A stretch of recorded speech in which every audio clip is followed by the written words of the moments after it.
বঙ্গ express থেকে বিপুল পরিমাণ নিষিদ্ধ কাপ সিরাপ উদ্ধার দিনহাটা স্টেশনে রেল পুলিশ ও আরপিএফ এর। আবারও জানিয়ে রাখছি, উত্তরবঙ্গ এক্সপ্রেস থেকে বিপুল পরিমাণ নিষিদ্ধ কাপ সিরাপ উদ্ধার দিনহাটা স্টেশনে রেল পুলিশ ও আরপিএফ এর। মঙ্গলবার দুপুরে দিনহাটা স্টেশনে নিষিদ্ধ কাপ সিরাপ বাজেয়াপ্ত করার প্রক্রিয়া চলেছে এবং রেল পুলিশ ও আরপিএফ এর দ্বারা জানা গেছে এদিন সকালে উত্তরবঙ্গ এক্সপ্রেসে এই নিষিদ্ধ কাপ সিরাপগুলি এসে পৌঁছতেই গোপন সূত্রে খবর পেয়ে রেল পুলিশ ও জিআরপি অভিযানে নেমে এই কাপ সিরাপগুলিকে কিন্তু বাজেয়াপ্ত করেছেন। তবে কত পরিমাণ কাপ সিরাপ রয়েছে তা এখনো কিন্তু স্পষ্ট নয়, তবে বিপুল পরিমাণ কাপ সিরাপ কিন্তু উদ্ধার করেছে পুলিশ। সেই ছবি দেখাচ্ছি, বাজেয়াপ্ত করা একেবারে কাপ সিরাপ রয়েছে। উত্তরবঙ্গ এক্সপ্রেস থেকে বিপুল পরিমাণ নিষিদ্ধ কাপ সিরাপ উদ্ধার করেছে দিনহাটা স্টেশনে রেল পুলিশ ও আরপিএফ এর তরফ থেকে। মঙ্গলবার দুপুরে দিনহাটা স্টেশনে নিষিদ্ধ কাপ সিরাপ বাজেয়াপ্ত করার প্রক্রিয়া চলেছে এবং রেল পুলিশ ও আরপিএফ করেছে। জানা গেছে এদিন সকালে উত্তরবঙ্গ এক্সপ্রেসে এই নিষিদ্ধ কাপ সিরাপগুলি কিন্তু এসে পৌঁছতে গোপন সূত্রে খবর পেয়ে রেল পুলিশ ও জিআরপি অভিযানে নেমে এই কাপ সিরাপগুলি বাজেয়াপ্ত করেছে। তবে কত পরিমাণ কাপ সিরাপ রয়েছে তা স্পষ্ট নয়। বিপুল পরিমাণ কাপ সিরাপ উদ্ধার করেছে পুলিশ ও জিআরপিএফ। আমাদের সাথে রয়েছে আমাদের প্রতিনিধি শুভদীপ। শুভদীপের কাছ থেকে জেনে নেব, শুভদীপ, এই যে বিপুল পরিমাণ কিন্তু কাপ সিরাপ উদ্ধার করেছে পুলিশ জিআরপিএফ মিলে, শুভদীপ কি বলবে, পরিস্থিতি কি রয়েছে? দেখো, একেবারেই আজকে কিন্তু গোপন সূত্রে খবর ছিল যে উত্তরবঙ্গ এক্সপ্রেসের যে পার্সেল ভ্যান সেখানে চেপে কিন্তু বিপুল পরিমাণ কাপ সিরাপ আসছে এবং সেই কাপ সিরাপ নামানো হবে দিনহাটা স্টেশনে। সেই মতো কিন্তু পুলিশ প্রশাসন অর্থাৎ আরপিএফ জিআরপি তারা প্রস্তুত ছিল এবং যখন এই কাপ সিরাপের যে প্যাকেটগুলি নামানো হয়, পার্সেলটি নামানো হয়, এরপরে কিন্তু পুলিশ সেখানে আসে এবং স্টেশন মাস্টারের উপস্থিতিতে গোটা বিষয়টি তদন্ত করা হয় ঠিক কি রয়েছে এবং এরপরেই পুলিশ এবং জিআরপি আরপিএফ তারা কিন্তু এই গোটা কাপ সিরাপ বাজেয়াপ্ত করার যে প্রক্রিয়া সেই প্রক্রিয়া চালায় এবং যেটা আমরা জানতে পারছি প্রায় ৯,০০০ কাপ সিরাপ কিন্তু উদ্ধার হয়েছে, যার আনুমানিক বাজার মূল্য ১৯ লক্ষ টাকা এমনটাই জানা যাচ্ছে। তবে তোমাকে আরেকটি বিষয় জানিয়ে রাখবো যে এই কাপ সিরাপগুলি কিন্তু রীতিমতো পার্সেল ভ্যান বুকিং করে, অর্থাৎ যেভাবে ট্রেনের টিকিট বুকিং হয় সেভাবে কিন্তু পার্সেল বুকিং করে দিনহাটায় নিয়ে আসা হচ্ছিল এমনটাই কিন্তু আমরা জানতে পারছি।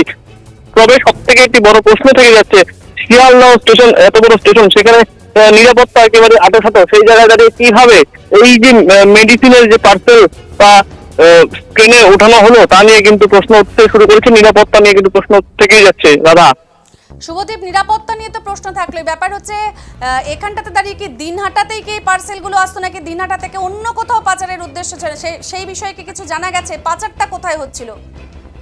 দেখো, দিনহাটা থেকে অন্য কোথাও নিয়ে যাওয়া হচ্ছিল কিনা তা এখনো স্পষ্ট নয়। তবে যেটা আমরা জানতে পারছি পার্সেলের গায়ে কিন্তু লেখা রয়েছে দিনহাটা এবং সেই মোতাবেক কিন্তু দিনহাটা স্টেশনেই ট্রেন থেকে পার্সেলগুলি নামানো হয় এবং তারপরে যখন পার্সেল রুমে রাখা হচ্ছিল তখনই কিন্তু সন্দেহ হয় এবং তারপরে চেকিং এর পর এই গোটা বিষয়টি পরিষ্কার হয়ে যায়।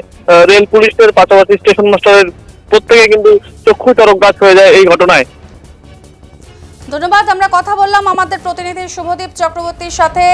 নজর রাখছি যে বিপুল পরিমাণ কিন্তু কাপ সিরাপ উদ্ধার করেছে দিনহাটা স্টেশনের রেল পুলিশ ও আরপিএফ, এবং যেটা জানা গেছে যে পার্সেলের গায়ে কিন্তু এই দিনহাটাই লেখা রয়েছে, অর্থাৎ দিনহাটাতেই কিন্তু এসেছে এই পার্সেলগুলি এবং সেখানটাতে কিন্তু নিষিদ্ধ কাপ সিরাপ বাজেয়াপ্ত করা হয়েছে। এবং কত পরিমাণ এই নিষিদ্ধ কাপ সিরাপ রয়েছে তা কিন্তু এখনো বলা যাচ্ছে না এবং স্পষ্ট নয়, তবে বিপুল পরিমাণ একটি অঙ্ক রয়েছে এই উদ্ধার করা কাপ সিরাপে। তো আজকে 10:45টার সময় আমি আমার স্টাফকে নিয়ে সারপ্রাইজ চেকিংয়ে দিনহাটা সেকশনে বেরিয়েছি। তো মোটামুটি 10:10 নাগাদ আমার স্টাফ ফোন করলো যে এখানে কফ সিরাপ মানে এই উত্তরবঙ্গ এক্সপ্রেস থেকে উত্তরবঙ্গ এক্সপ্রেস বুকিং হয়েছিল শিয়ালদা থেকে, এখানে নামিয়েছে।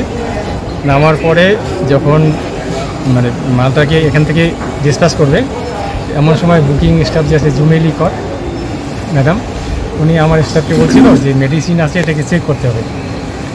তারপরে ওখানে জিএপি এএসআই ছিলেন একজন, সিভিক পুলিশ ছিলেন দুই তিনজন, আর আমার স্টাফ এরা আর ওই জুমেলি ম্যাডাম, এরা মিলে ওখানে এটা একটা কার্টুন খুলে চেক করেছিল। ওখানে দেখে যে স্কাপ কফ সিরাপ। স্যার কতগুলো সিরাপ ছিল? সেটা মানে ওখানে 15 কার্টুন ছিল, 15 কার্টুন ছিল আর কি, বস্তা আর কি। পরে মানে এটা প্রথমে তো শুনলাম যে এটা 15 বস্তা আর কি। তারপরে আমরা যখন আসলাম, আসার পরে দেখি যে আমি আসার আগেই জিআরপি ওই ইন্সপেক্টর নিউ কুচবিহার উনি আগে এসে উপস্থিত হয়েছেন। তারপরে আমি আসলাম, আসার পরে আমরা সবাই মিলে সেই মালটা, ততক্ষণে মালটা ওই পার্সেল রুমে রাখা ছিল আর কি। তারপর ওখান থেকে ওই কমার্শিয়াল যে ম্যাডাম আছেন ওনার সামনেই মালটা ওখান থেকে বের করলেন GRP inspector. New Cooch Behar GRP থানার আইসি দিনহাটা আমাদের স্টেশনে পড়ে। আজকে ওই 10:30 নাগাদ একটা খবর পাই যে উত্তরবঙ্গ এক্সপ্রেসে শিয়ালদা থেকে কিছু পার্সেল এসছে, সব ওই কন্ট্রাব্যান্ড কিছু আছে এরকম খবর পাই। তারপরে আমরা দিনহাটায় আসি, আসার পরে এখানে গোডাউনে দেখি সব লকআপ আছে। এসএমকে আমরা যথারীতি রিকুইজিশন দিয়ে তারপরে গোডাউনের ইনচার্জকে ডেকে ওটা খুলে আমরা এগুলো বের করে দেখি যে মোট 15টা বস্তা, প্রত্যেক বস্তায় 2টা করে কার্টুন আছে। তো বস্তায় মোট 600টা করে কাপ সিরাপ আছে, স্কাপ কোডিন স্কাপ আর কি, যেটা নিষিদ্ধ আছে। টোটাল আছে 9000 বোতল, মানে 900 লিটার আছে মোট, যার বাজার মূল্য হচ্ছে গিয়ে 19,08,000 টাকা। এটা ধরা হলো, বাজেয়াপ্ত করছি আমরা, করে নিয়ে যাচ্ছি, একটা প্রপার কেস হবে। তারপরে তদন্তে উঠে আসবে কারা পাঠাচ্ছিল, কার কাছে এসেছিলো, কোথায় যাবে ইত্যাদি ইত্যাদি, এসব আমরা তদন্ত করে জানতে পারবো। স্যার বুকিং ডিটেলসে কারো নাম, কার নামে বুকিং হয়েছে? এখন আমাদের তদন্ত প্রাথমিক পর্যায়ে আছে, যার জন্য এখন এইসব ব্যাপারে জানতে চাবেন না, দয়া করে এবারে থরলি আপনারা জানতে পারেন পরে পরে। এতগুলো বস্তা পার্সেল করে এবারে আপনারা প্রশাসনিক তৎপরতা থাকার পরে কিভাবে মাল আসে স্যার একটু বলবেন? হ্যাঁ, তারপরেও আসে, ধরাও পড়ে গেল এসে। হ্যাঁ, আমরা তো আছি, সদা সতর্ক আছি। এগুলো কি বাংলাদেশে পাচারের উদ্দেশ্যেই নিয়ে আসা? হ্যাঁ, এটা তদন্ত সাপেক্ষ বিষয়। এই বিষয়টা তো আগাম কোনো মন্তব্য এমনিতে করা যাবে না, যে তদন্ত করে অফিসার নিঃসন্দেহে এটা জানতে পারবেন এবং আপনাদেরকে ধারাবাহিকভাবে জানানো হবে।